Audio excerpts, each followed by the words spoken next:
వేదిక మీద వేదిక ముందు ఉన్నటువంటి పెద్దలారా, మిత్రులారా, మాతలారా,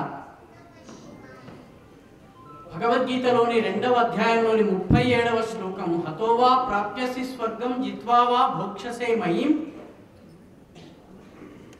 తస్మాత్ ఉత్తిష్ట కౌంతేయ యుద్ధాయ కృతనిశ్చయః అన్నదానిలోని చిట్ట చివరి వాక్యమైనటువంటి యుద్ధాయ కృతనిశ్చయః, యుద్ధం చేయడానికి కృతనిశ్చయుడవై ముందుకు సాగు అని అర్జునుడికి కృష్ణుడు చెప్పిన వాక్యాన్ని ఈరోజు మనం చర్చాంశంగా పెట్టుకున్నాం. మనలో చాలా మందికి తెలియని విషయం ఏంటంటే, మన సైన్యంలో గఢవాల్ రెజిమెంట్ అని ఒక రెజిమెంట్ ఉంది. అత్యధిక పరమవీర చక్రాలు పొందినటువంటి, సైన్యంలో అత్యంత ధైర్య సాహసాలు ప్రదర్శించినటువంటి రెజిమెంట్ అది.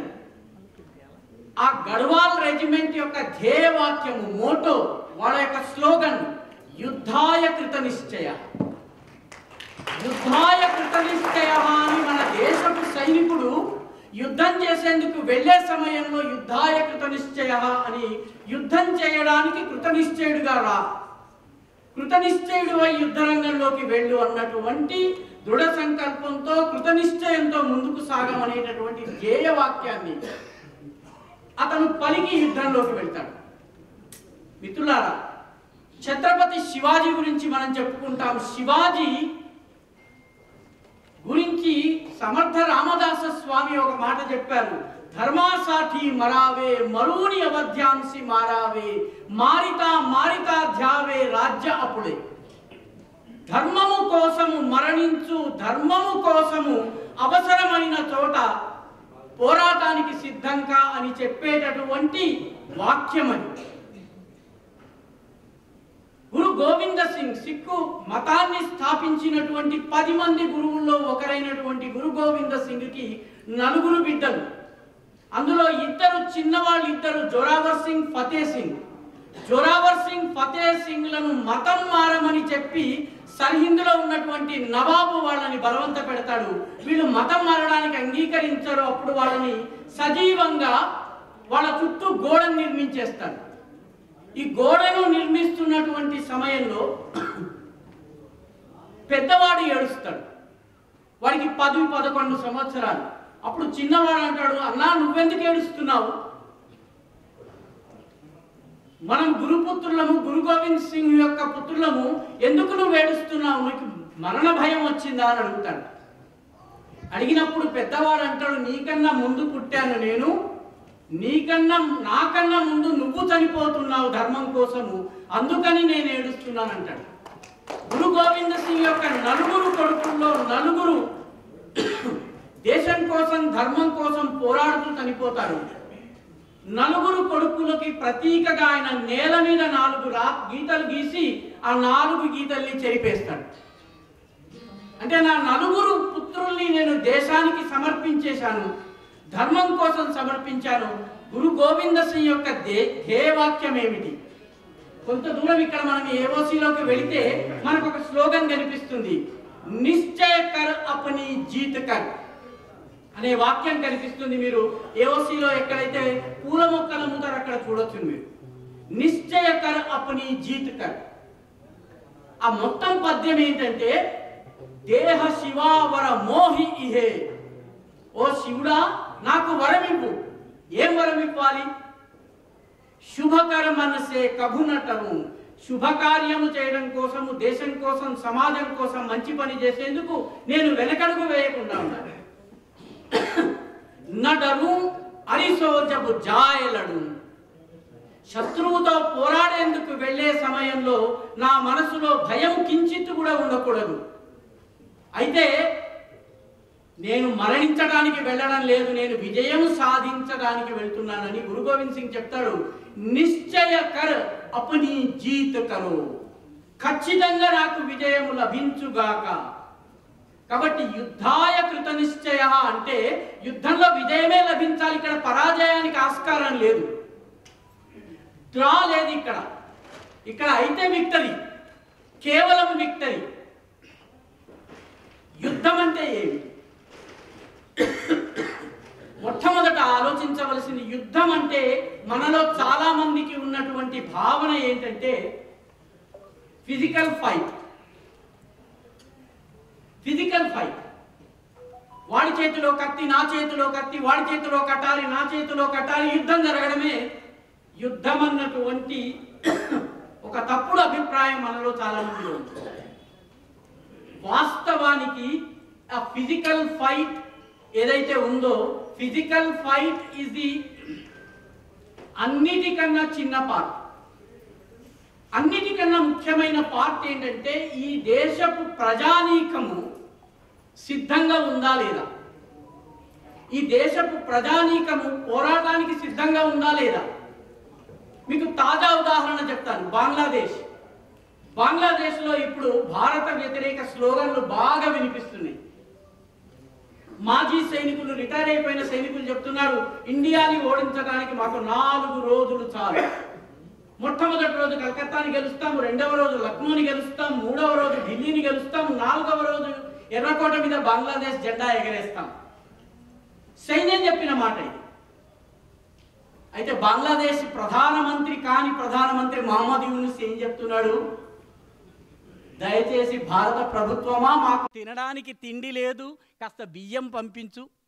ఆ బియ్యం కూడా ధాన్యం మిల్లులకి పంపితే పవర్ కావాలి కాబట్టి మా దగ్గర ఎలక్ట్రిసిటీ లేదు, కాబట్టి మీరు దయచేసి వరి ధాన్యాన్నే పంపించండి, బియ్యాన్ని పంపించండి, ధాన్యం వద్దు, పైగా మాకు కొంచెం డిస్కౌంటెడ్ ప్రైజెస్లో ఇవ్వండి, ఎందుకంటే మా దేశంలో డబ్బులు లేవు, బియ్యంతో పాటు కాసిన పప్పులు, కొంచెం నూనె కూడా పంపించండి, ఏదో రకంగా వండుకుని మా ప్రజల ఆకలి తీరుస్తాం.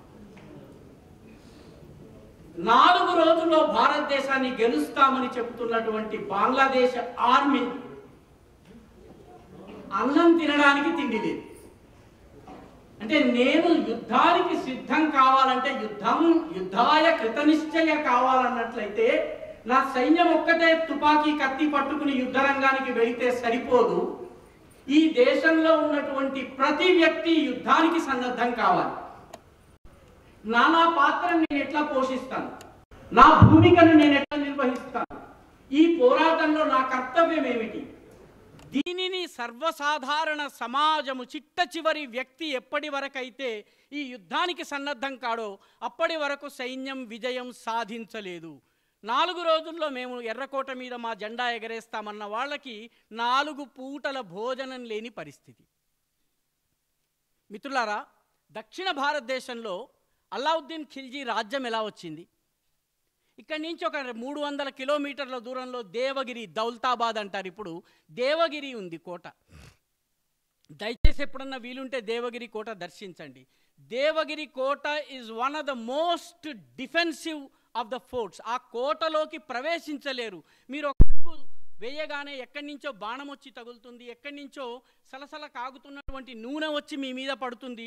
లోపలికి ప్రవేశించడానికి ఒకే ఒక్క ద్వారం ఉంది.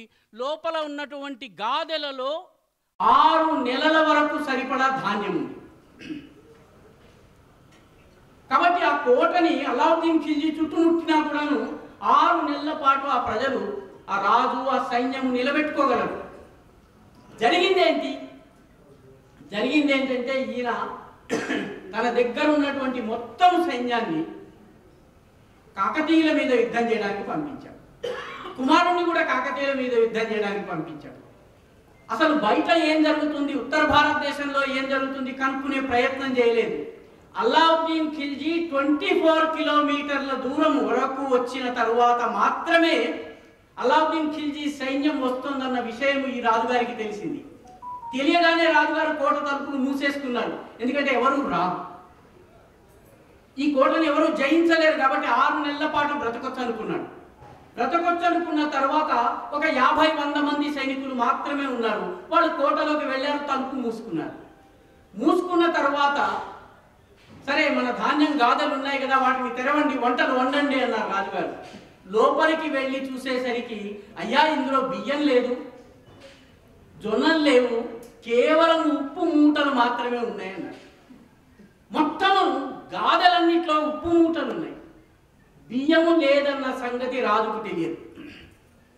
24 కిలోమీటర్ల దగ్గరికి వచ్చేంత వరకు అల్లావుద్దీన్ ఖిల్జీ వస్తున్నాడన్న సంగతి తెలియదు. తన సైన్యం మొత్తాన్ని కాకతీయుల మీదకి పంపించాడు. కత్తులు, కటార్లు, ఫిరంగులు అన్నీ తీసుకుని వెళ్ళారు. కోట తలుపులు మూసుకుంటే 6 నెలలు ఉండొచ్చును అనుకున్నాడు. కోట తలుపులు తీసేసరికి గాదల్ని తెరిచేటప్పటికి ఉప్పు మూటలు ఉన్నాయి. అంటే ఉప్పు ఉందా బియ్యం ఉందా కూడా రాజుగారికి తెలియదు. ఏం జరిగింది మిత్రులారా? 8వ రోజున ఆకలి కేకలకు తాళలేక రాజుగారు తలుపు తెరిచారు, సంధి చేసుకున్నారు. దక్షిణ భారతదేశంలో మొట్టమొదటిసారి ఖిల్జీలు తుగ్లక్ల పరిపాలన వచ్చింది. యుద్ధాయ కృత నిశ్చయ అంటే కేవలము సైన్యం మాత్రమే పోరాడదు. ఆ గాదెల దగ్గర పనిచేస్తున్న వ్యక్తి బియ్యం కాదు, ఇందులో ఉప్పు ఉందని రాజుగారికి చెప్పలేదు, తన బాధ్యతను నిర్వర్తించలేదు. ఈ తలుపులు మూసి మనం ఇక్కడ ఉంటున్నాము, శత్రువు ఎక్కడున్నాడు, శత్రువు కదలికలేంటి తెలుసుకునేందుకు రాజు యొక్క గూఢచారి వ్యవస్థ పనిచేయలేదు. కాబట్టి యుద్ధము గనక చేయాలన్నటువంటి యుద్ధాయ కృత నిశ్చయ అంటే మొట్టమొదట మనం గుర్తించవలసిన విషయం ఏంటంటే సమాజములోని అందరూ ఘటకులు, all parts of the society, all sections of the society must be prepared for the war. అది జరగనప్పుడు యుద్ధంలో గెలుపు అనేది ఉండదు. కేవలం లాఠీలు ఇలా తిప్పడం జరుగుతుంది తప్ప యుద్ధంలో గెలుపు లేని యుద్ధం యుద్ధమే కాదు మిత్రులారా. అందుకనే ఈరోజు అటల్జీ స్మారక ఉపన్యాసం అన్నారు. అటల్ బిహారీ వాజ్పేయి గారు పుణేలో ఒక ప్రసంగం చేస్తూ ఒక చాలా ఆసక్తికరమైనటువంటి మాట అన్నారు. ఒకానొక సమయంలో మన దేశంలో యుద్ధము కొన్ని జాతులు చేసేవి, కొన్ని జాతులు కేవలము వ్యాపారం చేసేవి, కొన్ని జాతులు పౌరోహిత్యం చేసేవి, కొన్ని జాతులు పూజలు పునస్కారాలు చేసేవి, కొందరు మిగతా సర్వీసెస్ సేవలు చేసేవాళ్ళు.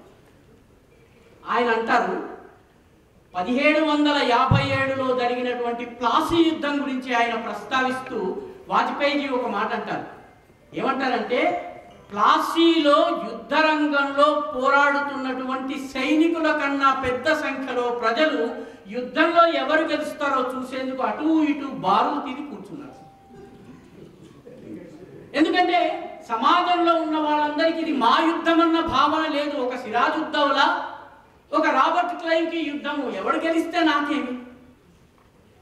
కాబట్టి సమాజము సంసిద్ధంగా లేదు కాబట్టి సిరాజుద్దౌలా ఓడిపోయాడు.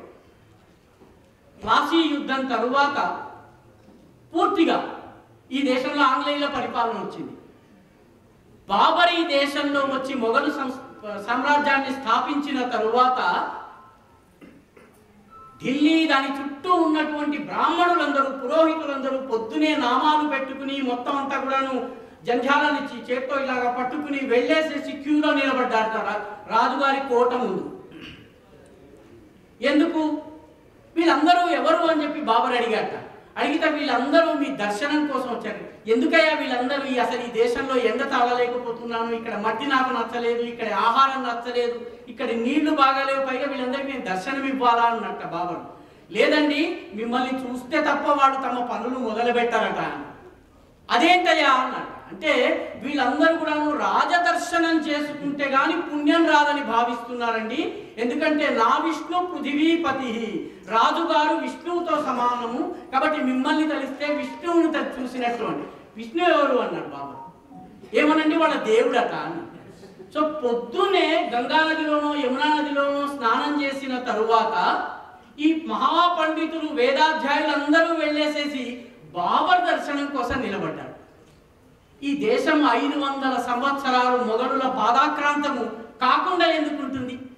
కాబట్టి యుద్ధాయ కృత నిశ్చయ అంటే ఈ సమాజంలో ఉన్నటువంటి అందరూ ఇది తమ పోరాటంగా భావించాలి. అలా భావించని నాడు ఆ పోరాటానికి గెలుపుండదు.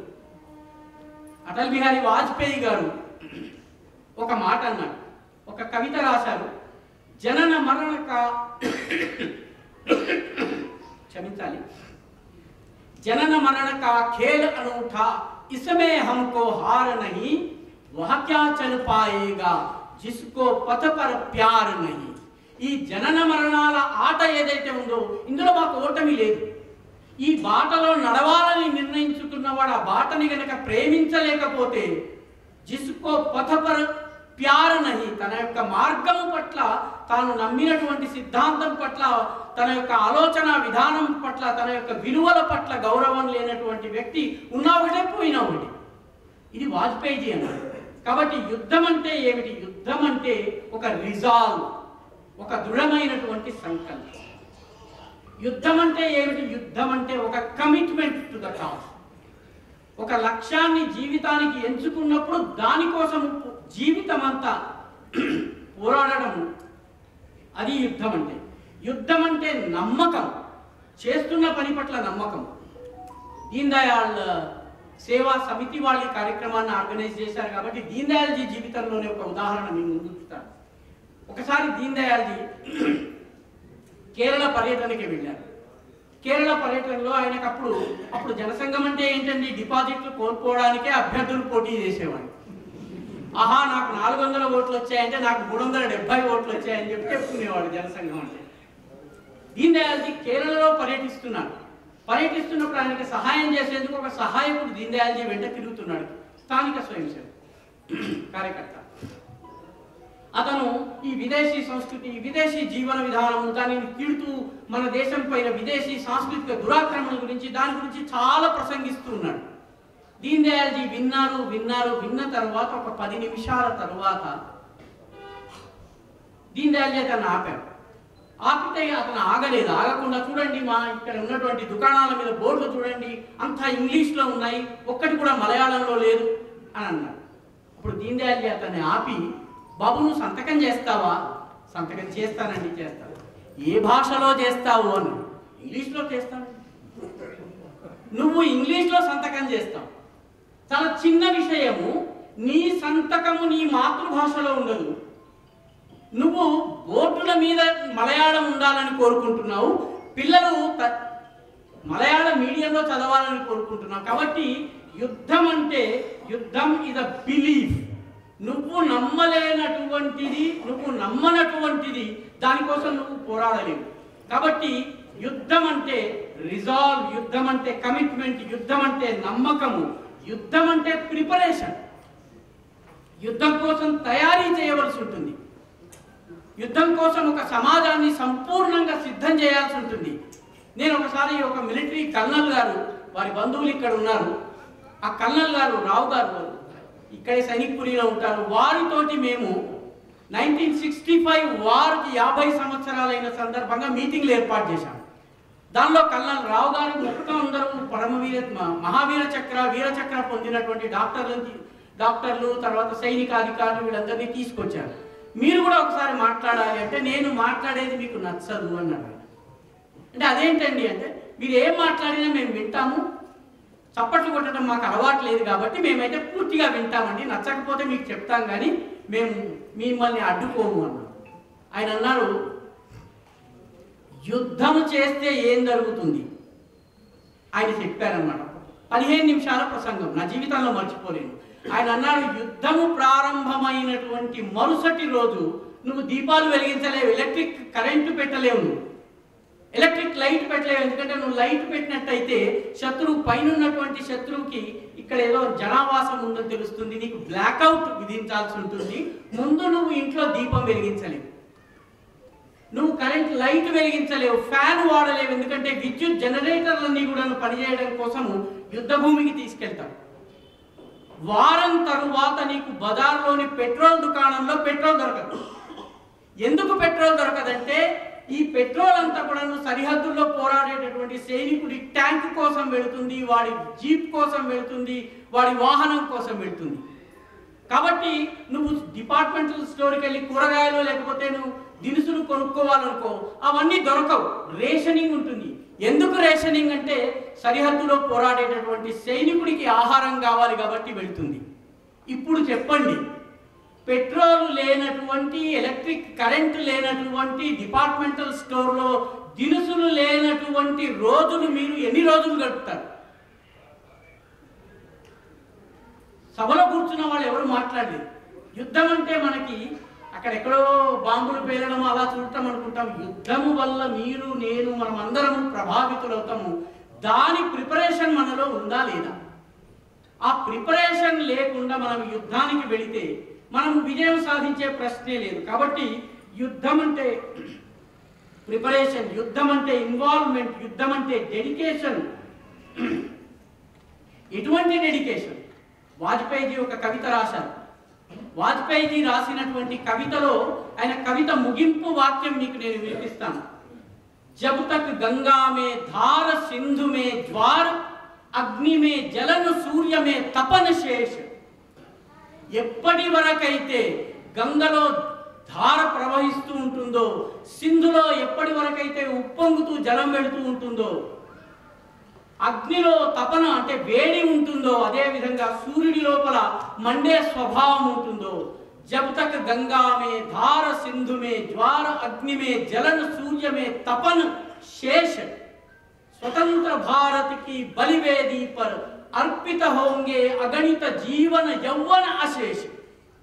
స్వతంత్ర భారతదేశపు బలివేది వద్ద అర్పణ కావడం కోసం, సమర్పితం కావడం కోసము అశేష జనవాహిని ముందుకు వస్తుందో అప్పుడు మాత్రమే విజయం సాధిస్తుంది. కాబట్టి డెడికేషన్ కావాలి, యుద్ధంలో కాన్ఫిడెన్స్ కావాలి, యుద్ధంలో సాహసం కావాలి, యుద్ధంలో డిసిషన్ మేకింగ్ కావాలి. యుద్ధం అంటే సరైన సమయంలో దాడి చేయటం కావాలి. మిత్రులారా, మహాభారతం చూడండి, భగవద్గీత గురించి ఇందాక మనం మాట్లాడుకున్నాం. మొత్తం మహాభారతం మీరు చదివినట్టయితే ఇప్పుడు యుద్ధం కాదు, ఇప్పుడు యుద్ధం చేయొద్దు, మనం అడవుల్లోకి వెళ్దాము, మనం అరణ్యవాసం చేద్దాము, దుర్యోధనుడితో ఈ సమయంలో పోరాటం వద్దు, ఈ సమయంలో భీముడాని కండబలం చూపించొద్దు, ఈ సమయంలో అర్జునుడాని యొక్క గాంధీవ టంకారాన్ని వినిపించకు అని మొత్తం యుద్ధమంతా కూడా చెప్పింది ఎవరయ్యా అంటే ధర్మరాజు. పాండవులు ద్రౌపదితో సహాయాన్ని పిరికివాడన్నారు, మగతనం లేనివాడంది ద్రౌపది అయితే. అర్జునుడు ఎప్పటికప్పుడు నా గాంధీవం తీసుకుని నేను ఒక్క బాణంతో మొత్తం వీళ్ళని ఓడిస్తాను అన్నాడు. చిట్ట చివరికి భగవద్గీత ఎవరికి చెప్పాల్సి వచ్చిందండి? ధర్మరాజుకి కాదు. నేను వీరుణ్ణి శూరుణ్ణి అని చెప్పినటువంటి అర్జునుడికి 18 అధ్యాయాలు 702 శ్లోకాలు 2.5 గంటల పాటు కృష్ణుడు చెప్పాల్సి వచ్చింది. ఇప్పుడు కాదు యుద్ధం, సరైన సమయం వచ్చినప్పుడు చేద్దాము, సరైన సమయం చూసి అదను చూసి యుద్ధం చేద్దాము, ముందు మనము వివిధ రాజులతో మన మద్దతును సమకూర్చుకుందాము, వివిధ శక్తులను కూడగట్టుకుందాము. అదిగో ఈశాన్య భారతంలో ఉన్నటువంటి గిరిజన తెగల దగ్గరికి ఎవడు వెళ్ళడు, భీముడా నువ్వు వెళ్ళు, హిడింబాసుడి దగ్గరికి వెళ్ళు, హిడింబాసుడిని చంపి హిడింబను వివాహం చేసుకో. అర్జునుడా నువ్వు వెళ్ళి నేటి మణిపూర్ అయినటువంటి మణిపూర్లో ఉన్నటువంటి చిత్రాంగదను గెలుచుకుని ఆ రాజ్యపు కోడలుగా అదిగో మేఘాలయలో వెళ్ళి ప్రమీలను గెలుచుకో. ప్రమీల కుమారుడైనటువంటి బబ్రువాహనుడు నీ వెంట నిలబడతాడు, అదిగో హిడింబ కుమారుడైనటువంటి ఘటోత్కచుడు నిలబడతాడు. కాబట్టి వెళ్ళండి, ఆ కూటమును కట్టండి, బలం సమకూర్చుకోండి. కురుక్షేత్ర యుద్ధంలో నిర్ణాయకమైనటువంటి యుద్ధము జరిగినప్పుడు మీ బలాన్ని అంతా కూడా సమీకరించి యుద్ధం చేయండి. లేదు యుద్ధం చేస్తాం అన్నటువంటి అర్జునుడు 18 అధ్యాయాలు విన్న తరువాత కానీ కరిష్యే వచనం తవ, నువ్వేం చెప్తా చేస్తా కృష్ణ అని అనలేదు. కాబట్టి గుర్తుంచుకోవలసిన విషయం ఏంటంటే ఎప్పుడు పోరాటం చేయాలి, ఆ పోరాటానికి మన సంసిద్ధత ఏ రకంగా ఉండాలి, ఆ పోరాటానికి మన వైపు నుంచి జరగవలసిన ప్రయత్నం ఏమిటి, ఇది తెలుసుకోవలసిన అవసరం ఉంది. ఛత్రపతి శివాజీ గురించి మనందరం చెప్తూ ఉంటాము, శివాజీ శివాజీ శివాజీ అంటుంటాము. శివాజీ జీవితంలో నేర్చుకోవలసింది ఏమిటి? Chhatrapati Shivaji is leader for excellence. He knew when to hit, when to go back. ఎప్పుడు గెలవాలి, ఎప్పుడు పోరాడాలి, ఎప్పుడు వెనకంజ వేయాలి తెలిసినటువంటి నాయకుడు. అఫ్జల్ ఖాన్ వధ గురించి మనం అందరం చదివాము. అఫ్జల్ ఖాన్ బిజాపూర్ సుల్తాన్ యొక్క అత్యంత పౌరుషవంతుడైన పరాక్రమవంతుడైన రాజు. ఆయన ఒక భారీ సైన్యాన్ని తీసుకుని శివాజీ దగ్గరకు వచ్చాడు. యుద్ధానికి వచ్చే ముందే అఫ్జల్ ఖాన్కి 50 మంది భార్యలు ఉంటే వాళ్ళందరినీ చంపేశాడు. ఎందుకంటే యుద్ధంలో ఏదన్నా జరిగితే వీళ్ళు ఎంజాయ్ చేస్తారు, నేను కష్టపడతాను, నేను ఎక్కడో జహన్నంలోనో జన్నత్లోనో ఉంటాను అని మొత్తం 48 మందిని చంపేశాడు, 50 మందిని చంపాడు. అందుకే బిజాపూర్ ప్రాంతానికి వెళ్తే 48 సమాధులు ఒక చోట. ఇద్దరు పాపం భార్యలు కొంచెం ధైర్యం చేసి పారిపోయే ప్రయత్నం చేశారు. కాస్త దూరాన వాడిద్దరి సమాధులు. అది అఫ్జల్ ఖాన్ యొక్క పౌరుషం. పెద్ద సైన్యాన్ని తీసుకుని బయలుదేరాడు. అయితే ఛత్రపతి శివాజీ సైన్యం అందులో 10వ వంతు కూడా ఉంది. శివాజీ నిర్ణయం తీసుకున్నది ఏంటంటే అఫ్జల్ ఖాన్తో జరగవలసినటువంటి యుద్ధము నాకు అనుకూలమైనటువంటి చోట జరగాలి. అఫ్జల్ ఖాన్కి అనుకూలమైనటువంటి ప్లేస్ ఏంటంటే మైదాన ప్రాంతంలో యుద్ధం జరిగితే ఆయన దగ్గర 1,00,000 సైన్యము, నా దగ్గర 6,000 7,000 సైన్యం. కాబట్టి అఫ్జల్ ఖాన్ని కొండ ప్రాంతంలో తీసుకుని రావాలి, ప్రతాప్గఢ్ కోట దగ్గరికి తీసుకుని రావాలి, అక్కడ చాలా ఇరుకైనటువంటి లోయ ప్రాంతంలోకి తేవాలి. ఆ పక్కన ఉన్నటువంటి వాయి నది ఏదైతే ఉందో ఆ నది దగ్గర మొత్తం వాళ్ళ గుర్రాలన్నీ విప్పి కట్టేసేసుకుని అక్కడే పాపం వండుకుని తినేలాగా చేయాలి. మొత్తం సైన్యం అంతా కూడా స్ప్రెడ్ అవుట్ కావాలి వాళ్ళది. ఆ 1,00,000 మంది సైనికులు స్ప్రెడ్ అవుట్ అయ్యి ఉన్నటువంటి సమయంలో అఫ్జల్ ఖాన్ని నేను ఓడిస్తాను. అఫ్జల్ ఖాన్కి ఇది అర్థమైంది, గేమ్ అర్థమైంది. గేమ్ అర్థమైన కారణంగా శివాజీని మైదాన ప్రాంతంలోకి తీసుకుని రావాలి.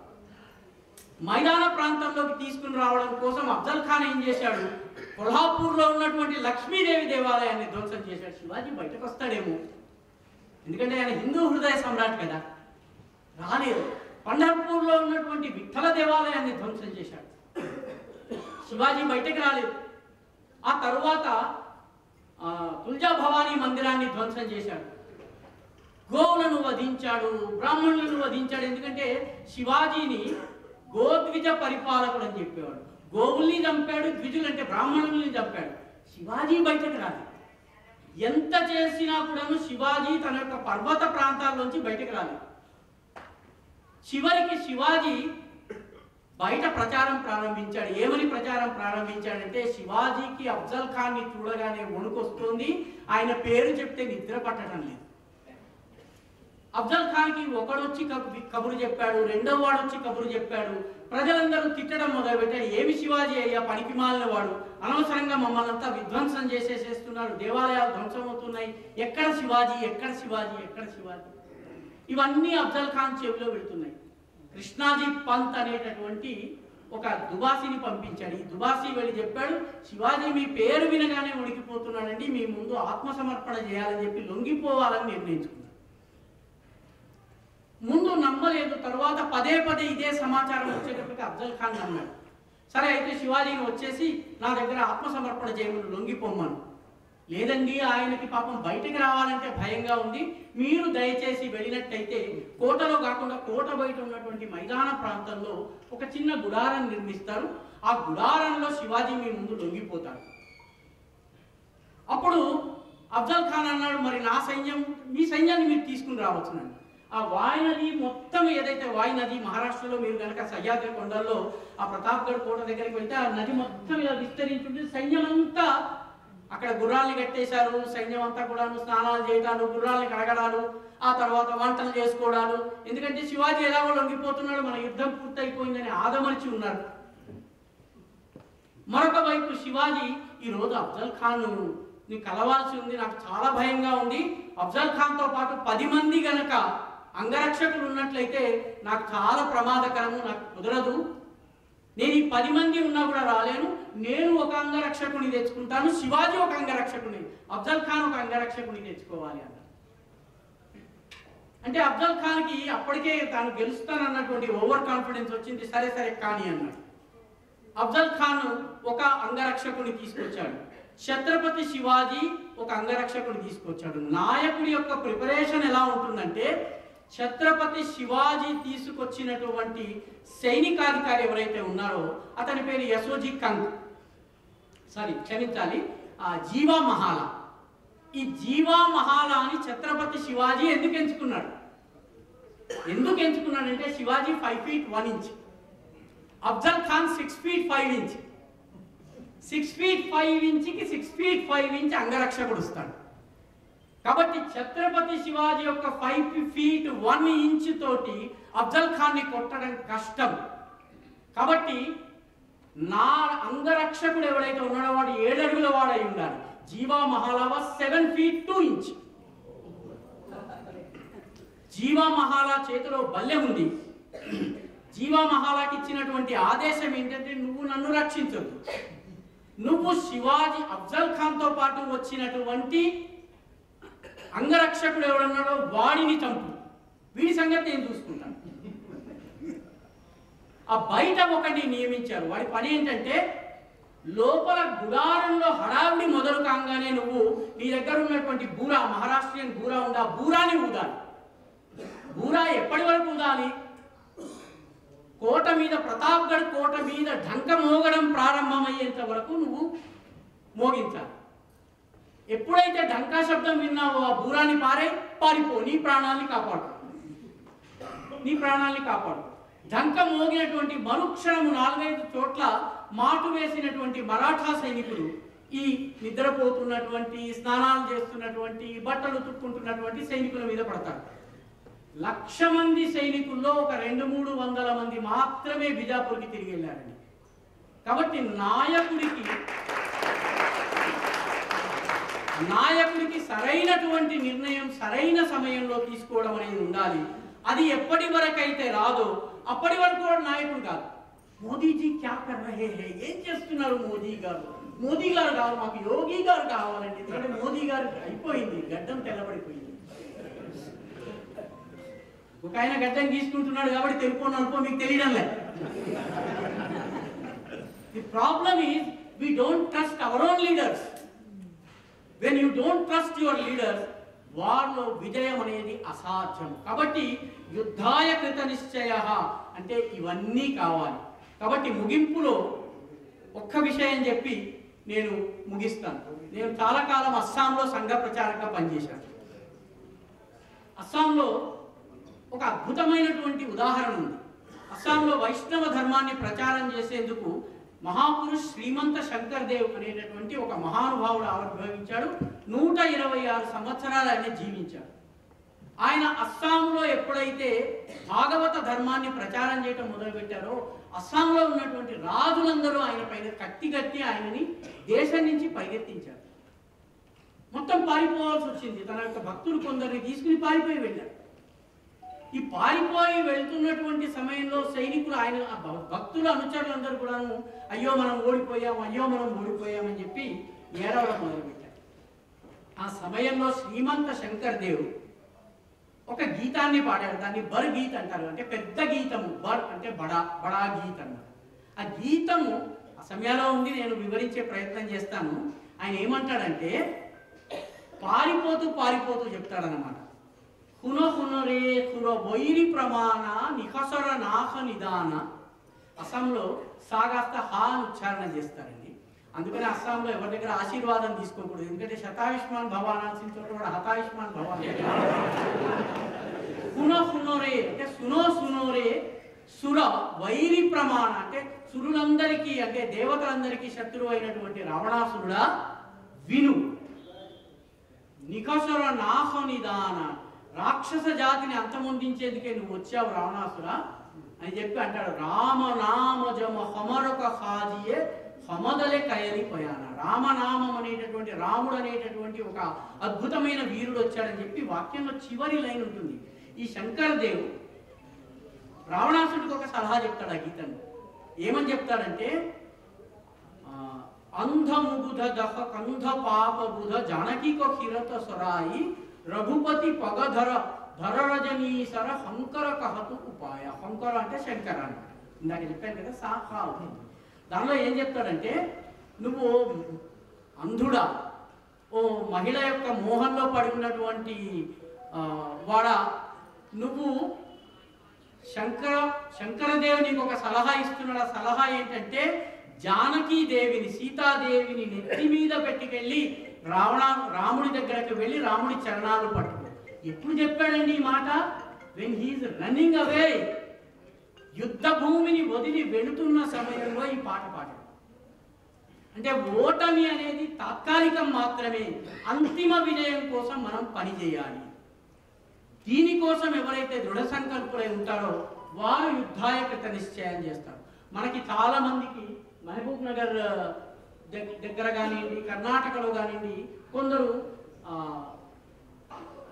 ఎడ్ల బండి లోపలే జీవితం అంతా గడిపేవాడు కనిపిస్తారు. కత్తులు కటార్లకి సాన పెడుతుంటారు, కత్తిపీటలు తయారు చేస్తుంటారు. వాళ్ళ జీవితం అంతా ఎడ్ల బండి మీద జరుగుతుంటుంది. రాజస్థాన్లో ఉన్నారు, కర్ణాటకలో ఉన్నారు, దేశమంతా ఉన్నారు. అదొక ట్రైబ్. ఆ ట్రైబ్ పేరేంటంటే గాడియా లోహార్. లోహార్ అంటే కంసాలు, కమ్మర్లు అవుతారు. కమ్మర్లు అవుతారు. గాడియా లోహార్ అంటే వీళ్ళ జీవితం అంతా గాడిలోనే జరుగుతుంది. ఎందుకు? వాళ్ళ పుట్టుక, మరణము, జననము, వివాహము, శోభనము అన్ని బండిలోనే.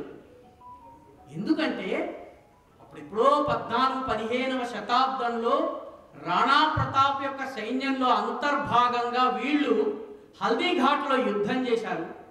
ఆ యుద్ధంలో రాణా ప్రతాప్ చిత్తోడ్గఢ్ రాజ్యాన్ని వదిలిపెట్టి వెళ్ళిపోవలసి వచ్చింది. ఆయన వెళ్ళినప్పుడు ఈ గాడియా లోహార్ ఎవరైతే కమ్యూనిటీ ఉందో సైన్యంలో పోరాడినటువంటి వాళ్ళు ఒక ప్రతిజ్ఞ చేశారు. ఆ ప్రతిజ్ఞ ఏంటంటే రాణా ప్రతాప్ సింగ్ మళ్ళీ చిత్తోడ్గఢ్కి వచ్చేంత వరకు మేము మా జీవితం బండిలోనే గడుపుతాం. ఆ శతాబ్దం నుంచి నేటి వరకు ఒక జవహర్లాల్ నెహ్రూ గారు ప్రధానమంత్రి అయిన తరువాత రాణా ప్రతాప్ వంశస్థుల్ని చిత్తోడ్ కోటలోకి ఆహ్వానించి సన్మానం చేసిన తరువాత గాడియా లోహార్లు బండి దిగి మామూలు ఇల్లు కట్టుకోవడం మొదలుపెట్టారు. యుద్ధంలో పోరాడాలనుకున్నటువంటి వ్యక్తిలో ఉండవలసినటువంటి దృఢ నిశ్చయానికి ఇది ప్రతీక. అది మన మనస్సులో ఎప్పుడైతే వస్తుందో అప్పుడు మాత్రమే యుద్ధాయ కృత నిశ్చయకి ముందున్నటువంటి హతోవా ప్రాప్యసి స్వర్గం జిత్వావా భోక్షసే మహీం అన్నటువంటి భావన మనలో వస్తుంది. కాబట్టి యుద్ధాయ కృత నిశ్చయ అన్నటువంటి నిర్ణయం తీసుకోవాలన్నట్లయితే మనకి 4 లక్షణాలు ఉండాలి. పైర్ మే చక్కర్, కాళ్లకు చక్రాలు కట్టుకుని నిత్య నిరంతరము పనిచేయటం. పైర్ మే చక్కర్, ముహ్ మే శక్కర్, ఈ సమాజమంతా నాది అని మైత్రీపూర్వకంగా మాట్లాడటము, ఎవరి పట్ల ద్వేషం లేనటువంటి జీవితం గడపడం. పైర్ మే చక్కర్, ముహ్ మే శక్కర్, దిల్ మే ఆగ్, నీ గుండెలో నీ ధ్యేయాగ్ని ప్రజ్వరిల్లుతూ ఉండాలి. దిల్ మే ఆగ్ పర్ దిమాగ్ ఠండా. ఎప్పుడైతే మన దిమాగ్ ఠండా ఉంటుందో అప్పుడు మాత్రమే మనం విజయం సాధించగలము. ఈ అవకాశాన్ని నాకు ఇచ్చినటువంటి పెద్దలకు ధన్యవాదాలు.